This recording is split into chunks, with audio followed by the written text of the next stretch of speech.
আমি ৰাজনৈতিক কথাৰ লগতে তেখেতৰ ব্যক্তিগত জীৱন, সমাজ, সংস্কৃতি সকলোখিনি কথা আমি পাতিম। আজি মই তেখেতক ইমান প্ৰশ্ন নকৰোঁ, প্ৰশ্ন কৰিব অসমৰ বিভিন্ন ক্ষেত্ৰৰ বিভিন্ন ব্যক্তিয়ে। মই মুখ্যমন্ত্ৰী মহোদয় আপোনাক স্বাগতম জনাইছোঁ। প্ৰথমতে আপোনাক ধন্যবাদ জনাইছোঁ, আজি আপুনি আমাৰ ষ্টুডিঅ'ত আহি উপস্থিত হৈছেহি। প্ৰথম কথাটো সোধোঁ, 80 বছৰ গৰুকিলে, তথাপিও আপুনিও এতিয়াও 19 বছৰীয়া ল'ৰাৰ দৰে দৌৰি থাকে।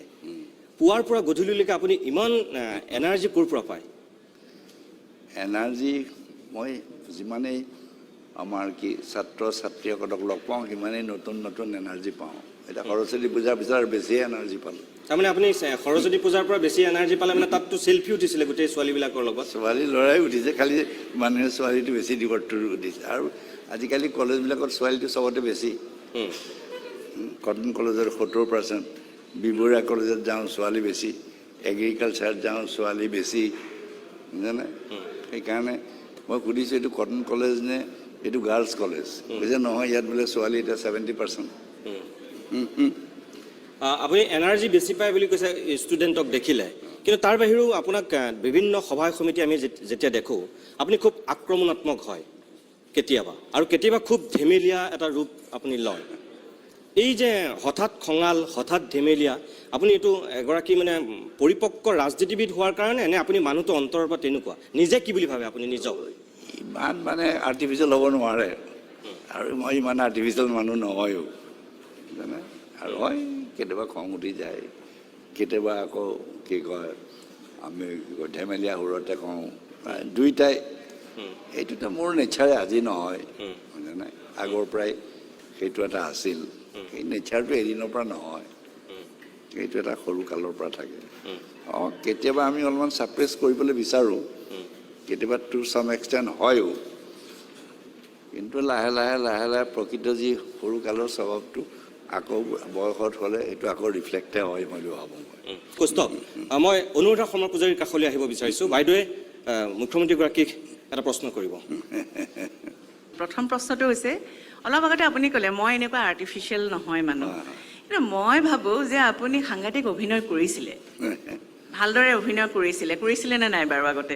অভিনয় মই কৰা নাই দেই, সেইটো নকওঁ। স্কুল আৰু কলেজত কিন্তু আপোনাৰ সৰু সুৰা কাম কৰাটো বেলেগ কথা, মানে হেৰি নহয়, কি কয়, অভিনয় কৰা মানুহৰ লগত আকৌ মোৰ সম্বন্ধটো ভাল আগৰ পৰাই।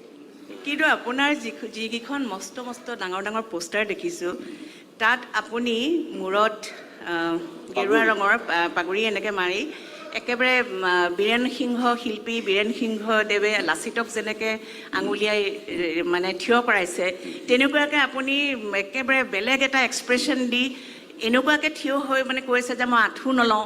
এইটো যিটো এক্সপ্ৰেশ্যন, সেইটোৰ কাৰণে কেইবাবাৰো ফটোশ্বুট হ'ব লাগিব আৰু আপুনি বাৰে বাৰে এক্সপ্ৰেশ্যন দিব লাগিব। গতিকে এজন পাকৈত অভিনয় শিল্পী নহ'লে সেইখন পোষ্টাৰ আমি দেখাৰ সৌভাগ্য নহ'লহেঁতেন। সেইটো হয়তো সেইখিনি গুণ থাকিব পাৰে, মই কোৱা নাই, কাৰণ মোক কৈছে যে এনেকৈ কৰিব লাগে, আৰু তেওঁলোকে কয় যে আপোনাক এইটো বেছি দেৰি সময় নালাগে। দুই এখন ক'ৰবাত চিনেমাত নামিছোঁ, ক'ৰবাত সৰু সুৰা 2-3টা, মোক কয়, সেইটো কৈছে হয়, বোধহয় জইন কৰাহেঁতেন তাতো বোলে নাম কৰিলোহেঁতেন নেকি। লগতে এতিয়া আৰু এটা কওঁ, এতিয়া আপোনাৰ এই সমাগত যি বিধানসভাৰ আমাৰ নিৰ্বাচন আহি আছে, তাত যদি আমাৰ কংগ্ৰেছ চৰকাৰ আকৌ আহে, তেতিয়া কোন 3টা বিষয়ত আপুনি প্ৰধানকৈ মনোযোগ দিব, যিকেইটা যোৱা 15 বছৰত আপুনি সফল নহ'লোঁ বুলি ভাবিছে? সেই 3টা বিষয় কি কি হ'ব, বা কম মনোযোগ দিয়াৰ কাৰণে আপুনি এতিয়াও আমাৰ ৰাজ্যত সেইখিনি কামত সফল হ'ব পৰা নাই? কোন 3টা বিষয়ক আপুনি প্ৰাধান্য দিব? মইতো প্ৰথমেই ভাবোঁ যে শিক্ষা বিভাগটো, শিক্ষা মই ইয়াতে কোৱা নাই, গোটেই যদি আমূল পৰিৱৰ্তন নকৰে তেতিয়ালৈকে আমাৰ নিবনুৱা সমস্যা হৈ থাকিব। আৰু আমাৰ এডুকেশ্যন আৰু বাহিৰৰ এডুকেশ্যনৰ মাজৰ পাৰ্থক্য এইখিনিতেই, আমি অলপমান থিয়ৰিটিকেলটোত জোৰ দিম। মই অকল অসমৰ কথা মই কোৱা নাই, মই গোটেই ভাৰতবৰ্ষ হৈ আছোঁ। যেতিয়ালৈকে আমি এডুকেশ্যন ছিষ্টেমটো চেঞ্জ নকৰোঁ তেতিয়ালৈকে ভাল এগ্ৰিকালচাৰিষ্টেই হ'ব পাৰে, ভাল আৰ্টিষ্টেই হ'ব পাৰে, এমপ্লয়মেণ্ট জেনেৰেশ্যনেই হ'ব পাৰে, বাট গুড ইঞ্জিনিয়াৰেই হ'ব পাৰে, এনি চৰ্টছ অফ থিংছ ভাল এক্টৰ এটা হ'বলৈ মই কৈছোঁ যে যি ধৰণে যিবিলাক আমাৰ লাগে হেৰি সেইটো আজি আমি কৰিব পৰা নাই আমি কৰিবলৈ চেষ্টা কৰিছোঁ সেইদিনাখনি মই কৈ আছিলোঁ আনকি সেইদিনাখনি কোনো আছিলে মই পাহৰিলোঁ যে কি কয় এদিন ৰাহুল গান্ধী থাকোঁতে কোনোবা এজনে ক'লে চাইনাৰ ছিষ্টেম অফ এডুকেশ্যন তাৰ এজন প্ৰফেচৰ মই নামটো পাহৰি গ'লোঁ তেখেতেও গৈছিলে তেওঁ কৈছে মই যাম ইউনিভাৰ্চিটি 1 নম্বৰ তাৰমানে আপুনি এডুকেশ্যন শিক্ষাৰ কথা কৈছে তেখেতে 3টা কথা সুধিছে জানিছোঁ তাৰপিছততো নেচাৰেলি মই কৈছোঁ উইমেন ছোৱালীক জোৰ দিব লাগে কাৰণ তেওঁৰ পৰাই বাচ্ছা ল'ৰা ছোৱালী জন্ম হয় মাক যেতিয়া ভাল হ'ব যেতিয়া মহিলা যেতিয়া আগুৱাই যাব দেশ আগুৱাই যাব সমাজ গঠনত কিন্তু মেইন 1 নম্বৰ ৰোল কিন্তু মাইকী মানুহৰ যিটো আমি উল্টা কৰোঁ আমি কিন্তু নিদিওঁ ছোৱালীজনীক হয়তো যিটো সৰুৰ পৰা ভাল স্বাস্থ্য খাবলৈ দিব লাগে সেইটো আমি নিদিওঁ ল'ৰাটোক অলপ বেছি দিওঁ প্ৰিফাৰেঞ্চটো আছে কিন্তু জন্মটো কোনে দিয়ে ল'ৰা ছোৱালীৰ ওপৰত ইনফ্লুৱেঞ্চটো কাৰ পঢ়া শুনাৰ ক্ষেত্ৰতেই হওক মাক বাপেকৰো আছে কিন্তু মেজৰ ৰোলটো কোনে প্লে কৰে মানে মহিলাৰ ওপৰত সৰ্বাধিক গুৰুত্ব আপুনি সেইটো বুজাব বিচাৰিছে দ্বিতীয়টো কি হ'ব পাৰে হয় ঠিক তেনেকৈ আমি যদি শিশুটোৰ পৰা মানে যেতিয়ালৈকে শিশু মানে মাকগৰাকী প্ৰেগনেণ্ট হোৱাৰ আগৰ পৰাই স্বাস্থ্যটোৰ ওপৰত শিশুটোৰ পৰা যদি আমি সৰুৰ পৰা ঠিক কৰি ল'ব নোৱাৰোঁ যি কামতে হওক মোৰ বুলি ভাবোঁ এইটো দিছ ইজ মোৰ সেইকাৰণে মোৰে ভাৰতবৰ্ষত আছে যে আমি প্ৰেগনেণ্ট উইমেনকো টকা দিয়া এতিয়াও ভাৰতবৰ্ষত ক'তো নাই এতিয়াও এজনী দুখীয়া ছোৱালী ল'ৰা জন্ম হ'লে 5,000 টকা দিয়া এতিয়াও ভাৰতবৰ্ষত ক'তো নাই এতিয়াও মই কেলৈ দিলোঁ হয়তো বহুতেই ইমান ডিটেইলছলৈ যোৱা নাই এতিয়া তাৰমানে আপোনাৰ প্ৰথম হ'ল শিক্ষা তাৰপাছতে মহিলাৰ সবলীকৰণ আৰু শিশু মানে একেবাৰে কনচেপ্ট হেৰি হোৱাৰ পৰাই কিন্তু আপুনি উদ্যোগৰ কথা নাভাবে নেকি উদ্যোগৰ কথা মানে উন্নয়নৰ ক্ষেত্ৰত তাৰপিছত আহিবই উদ্যোগৰ যেতিয়া এইটো এডুকেশ্যনটোৱে উদ্যোগ আনিব এডুকেশ্যনটোৱে এগ্ৰিকালচাৰ আনিব কথাটো কাৰণ 48টা ৰাজহুৱা উদ্যোগ ইতিমধ্যে অৰ্ধমৃত বাকী 19টা বন্ধ হৈছে পৰিবহণ নিগমো আমাৰ এতিয়া লছত চলি আছে গতিকে উদ্যোগ এতিয়া আমাৰ ভাৰতবৰ্ষত সকলো ঠাইত উন্নয়ন হৈছে উদ্যোগীকৰণ হৈছে কিন্তু মই কোৱা নাই তাৰপিছত মোক যদি কয় মই এগ্ৰিকালচাৰত 1 নম্বৰ দিম 2 নম্বৰে উদ্যোগ মই টাটাকো কৈছিলোঁ যেতিয়া মোৰ লগত আকৌ নিমিলে কথা আপুনি কৈছে এগ্ৰিকালচাৰত 1 নম্বৰ দিব 2 নম্বৰ উদ্যোগ 2 নম্বৰ নহয় তেওঁক যদি নম্বৰ হিচাপে দিবলৈ কয় 1 নম্বৰত তেখেতে কৈছে এগ্ৰিকালচাৰ 1 নম্বৰ 2 নম্বৰ হ'ব উদ্যোগ আৰু তাৰপাছত 3 নম্বৰ হ'ব তাৰপিছততো তাৰ লগতে ইলেক্ট্ৰিচিটি আছে তাৰপিছত বেলেগ হেল্থটো আছে দেই হেল্থটোকো মই দিব লাগিব এডুকেশ্যনৰ পিছত মই হেল্থটো দিম কিন্তু ইলেক্ট্ৰিচিটিৰ কথা কওঁতে এটা কথা কওঁ ইলেক্ট্ৰিচিটিৰ কথাত এটা কথাত অলপ কনফিউজন আমাৰ আছে ধৰক কেন্দ্ৰ চৰকাৰত যেতিয়া কংগ্ৰেছ চৰকাৰ আৰু বিজেপি চৰকাৰ অহা নাছিলে দুইটা কংগ্ৰেছ চৰকাৰ আছিলে তেতিয়া আপোনালোকে বৃহৎ নদী বান্ধ সোৱণশিৰি বান্ধ এইবিলাকক সমৰ্থন দিছিলে হোৱাটো সমৰ্থন দিছিলে কিন্তু যেতিয়াৰ পৰা বিজেপি চৰকাৰেও এইটোত সমৰ্থন দিলে কংগ্ৰেছ চৰকাৰ অকণমান নীৰৱ হৈ গ'ল এতিয়া আমি ষ্টেণ্ডটো চেঞ্জ কৰা নাই এতিয়া তাৰমানে আপোনালোকে সমৰ্থন আছে মানুহে বিচৰা নাই তোমালোকে যদি কৰা আমিতো কোৱা নাই কেতিয়াও আপোনাক স্থিতিটো মানে এতিয়াও একেই নে বৃহৎ নদী বান্ধৰ ক্ষেত্ৰত আমি এতিয়াও ভাবোঁ মই ফেভাৰ তথাপিও কিন্তু মানুহকতো ইগন'ৰ কৰিব নোৱাৰে মোক যদি পাৰ্চনেলি সোধে প্ৰভাইডেড আমি সেইকাৰণে এখন এক্সপাৰ্ট কমিটি কৰিছোঁ প্ৰভাইডেড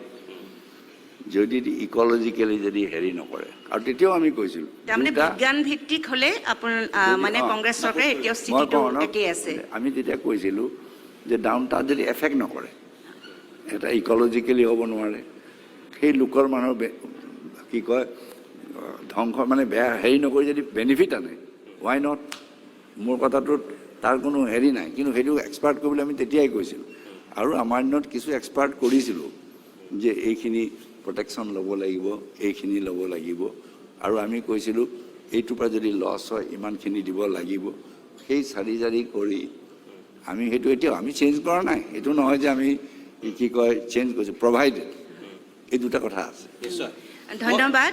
মানে এটাই কথাই জানিব খুজিছিলোঁ আচলতে, উন্নয়নৰ ক্ষেত্ৰত তাৰমানে মই বেনিফিচিয়াৰী কথাখিনি জানিব খোজা নাছিলোঁ। বেনিফিচিয়াৰী কথাটো এটা সুকীয়া কথা, উন্নয়ন ডেভেলপমেণ্টটো এটা সুকীয়া কথা। দুইটা বস্তু। কিন্তু এতিয়া আচ্ছা, ডেভেলপমেণ্টটো কেলে? ফৰ বেনিফিট অফ দ্য পিপল। যদি বেনিফিটেই নহয়, হোৱাট ফৰ ডেভেলপমেণ্ট, তেতিয়া মই ডেভেলপমেণ্ট নালাগে। যিটো ডেভেলপমেণ্টে কমন মানুহৰ বেনিফিট নানে, I am not for it. ধন্যবাদ। মই প্ৰশান্ত ৰাজগুৰু। ধন্যবাদ। 2001 চনত যেতিয়া আপুনি ক্ষমতালৈ আহিছিল, তেতিয়া যিবোৰ চেলেঞ্জ আছিল, এতিয়া সেই চেলেঞ্জবিলাকৰ চৰিত্ৰ সলনি হৈছে। বিশেষকৈ নতুনকৈ মোদী গভৰ্ণমেণ্ট অহাৰ পিছত দেখা গৈছে যে দ্ৰুত নগৰীকৰণ এটা ডাঙৰ পদক্ষেপ হ'বগৈ আৰু স্মাৰ্ট চিটি আহি আছে।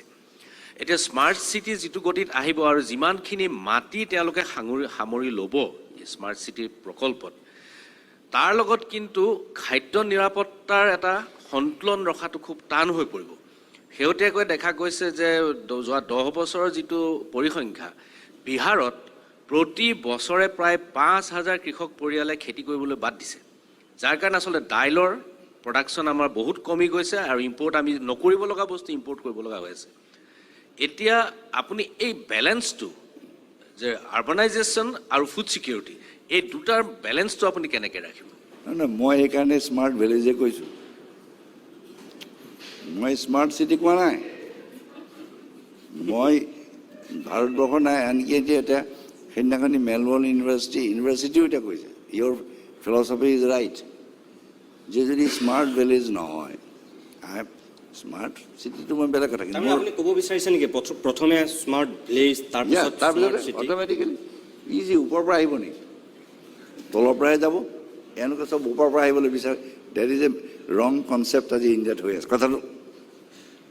মইতো আগৰ পৰা, আজি বুলি নহয়, মোৰ গভৰ্ণমেণ্টৰ দিনা আমাৰ দিনতো মোৰ লগত এটা ডিফাৰেঞ্চ চলে।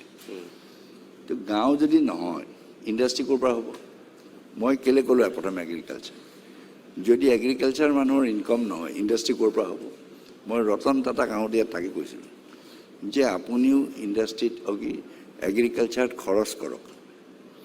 এগ্ৰিকালচাৰত খৰচ কৰিলে এগ্ৰিকালচাৰ মানুহৰ ইনকম বাঢ়িলে আপোনাৰ নেনো কিনিব, নহ'লে নেনো ক'ৰ পৰা কিনিব? কিন্তু আপুনি ভাবিছে, কিন্তু তেখেতে যিটো কৈছে, ইতিমধ্যে যিহেতু স্মাৰ্ট চিটিৰ কাম ইয়াত আৰম্ভ হ'বই, কিন্তু আপুনিতো স্মাৰ্ট ভিলেজ কেতিয়া তৈয়াৰ কৰিব? স্মাৰ্ট চিটি তাৰ আগতেই আহিব এতিয়া। সেইটোৱেতো ভুল হৈ আছে। মই গুৱাহাটী ডেভেলপ কৰিলে হ'ল নেকি? গুৱাহাটীও লাগিব। যদি ভিতৰুৱা গাঁওবোৰ যদি একো নহয়, তেতিয়া গুৱাহাটীলৈ আৰু মানুহ আহিব, স্মাৰ্ট চিটি হ'বগৈ। স্মাৰ্ট হেৰি কি কয় যে হেৰি যে কয় শ্লাম হ'ব। ইজি, তেতিয়া চব মানুহ ইয়ালৈ আহিবই। ট্ৰেফিকৰ প্ৰব্লেম হ'ব, ড্ৰেইনেজৰ প্ৰব্লেম। আজি এতিয়া গুৱাহাটীলৈ কেলৈ আহি আছে? চ' আমাৰ যাতে মানুহ যাতে মাইগ্ৰেশ্যনটো নহয়, যিটো কনচেপ্ট কৰিছে সেইটো কনচেপ্টত অভাৰবাৰ্ডন হ'ব, চিটিবিলাক আৰু প্ৰব্লেম ক্ৰিয়েট হ'ব। এতিয়া দিল্লীতে ইয়াতে আমি বনাই আছোঁ, ফ্লাইঅভাৰো হৈছে, ৰাস্তা ট্ৰেফিক কি হৈছে? তাৰপিছত কি কয় মেট্ৰ' আহিলেও দিল্লীটো কি হৈছে? মেট্ৰ' আহিছে তথাপিও, কাৰণ আমি বাকী মানুহবিলাকৰ ডেভেলপ কৰা নাই, তো মানুহ মাইগ্ৰেশ্যন হ'বলৈ বিচাৰিছে, হ'বই। তেখেতে খাদ্যৰ সন্তুলন স্মাৰ্ট ভিলেজত সেইটোৱে আমি কৈছোঁ। স্মাৰ্ট ভিলেজত এগ্ৰিকালচাৰ, মই কি কৈছোঁ ইউনিভাৰ্চিটিবিলাকত মোৰ কথাবিলাক চিৰিয়াছলি নলয়, কিছুমানে লাইটলি লয়, দিগদাৰটো এইটোৱেই, হয়তো বুজি নাপায়। নাই, আপুনি যিটো মাইগ্ৰেশ্যনৰ কথা কৈছে, ইয়াত একচুৱেলি অসমৰ ক্ষেত্ৰত যোৱা 15 বছৰত কিন্তু এইটো কাউণ্টাৰ মাইগ্ৰেশ্যন হৈ আছে। কাৰণ ঘটনাটো হ'ল যে ইয়াত ল'ৰাবিলাকে খেতি বাতি একেবাৰে বাদ দি বাহিৰলৈ গুচি গৈছে, আৰু আজিৰ তাৰিখত 6-7 লাখ ল'ৰা বাহিৰত কাম কৰি আছে। কিছুমানেতো বাহিৰতো কৰিব লাগিব, কিন্তু এতিয়াও বহুত পঢ়া শুনা ল'ৰা খেতি বাতিলৈ গৈছে। ফাৰ্ষ্ট টাইম মই দেখিছোঁ, বহুতে হয়তো নাজানে।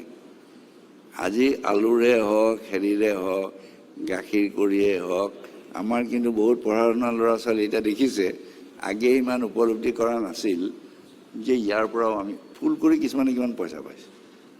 আপুনি যিখিনি কৈছে সেইখিনি ধৰক গাহৰি ফাৰ্ম বা কুকুৰাৰ ফাৰ্ম এনেকুৱা লগত জড়িত যিবিলাক সেইটো কথা আছে, আপুনি সেইখিনি কথা বুজাব বিচাৰিছে। মই এতিয়া ধৰক